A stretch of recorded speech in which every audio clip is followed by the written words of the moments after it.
Though black slaves made up only a small fraction of American Christians in the early 19th century, many who converted seized eagerly on the idea of divine retribution. One was a slave preacher named Nat Turner.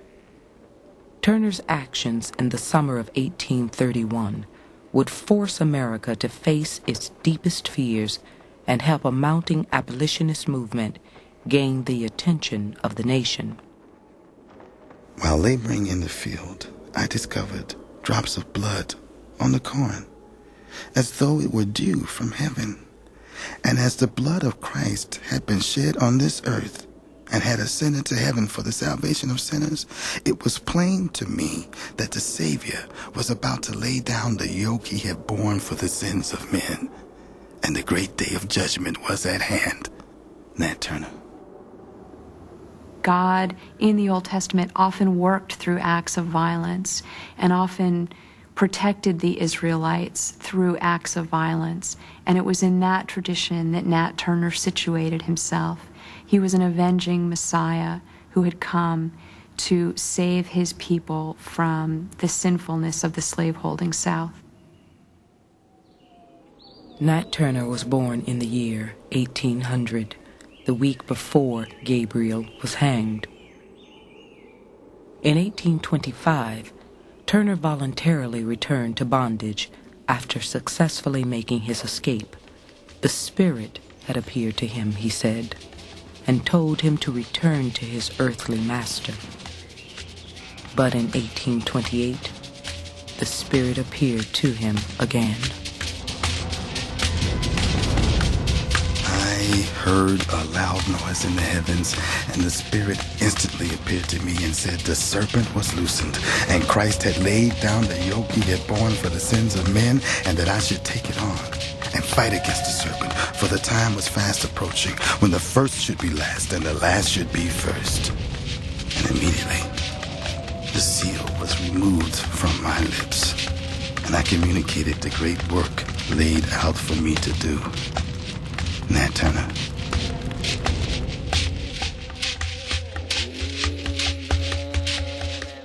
Nat Turner confided his intention, he later explained, to 4 men in whom he had the greatest confidence. It was agreed that they would prepare a dinner, arm themselves, and then begin God's work.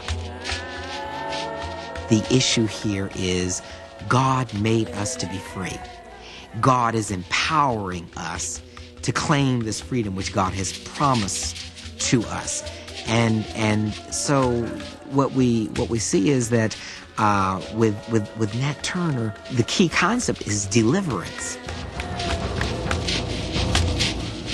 The work of death began on August 21st, 1831, and lasted for 36 hours, as more than 40 slaves joined Turner and his men in open rebellion.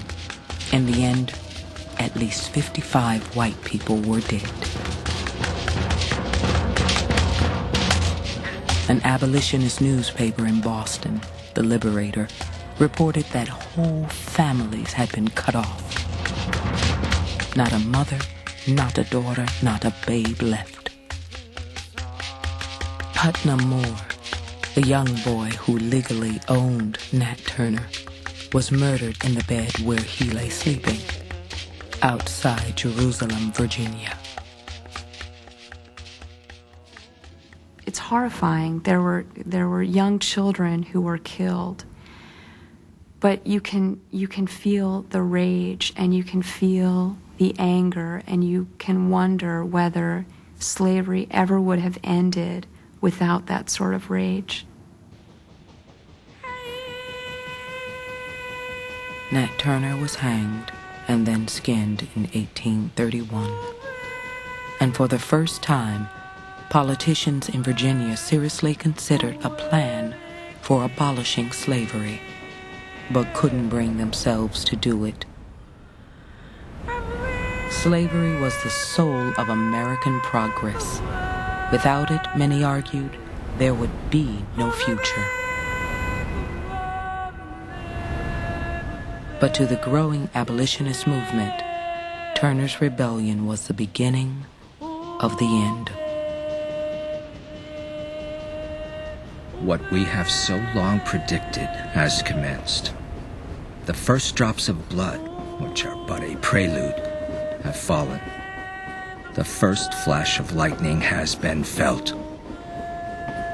The first wailings of a bereavement, which is to cloak the earth, have broken upon our ears.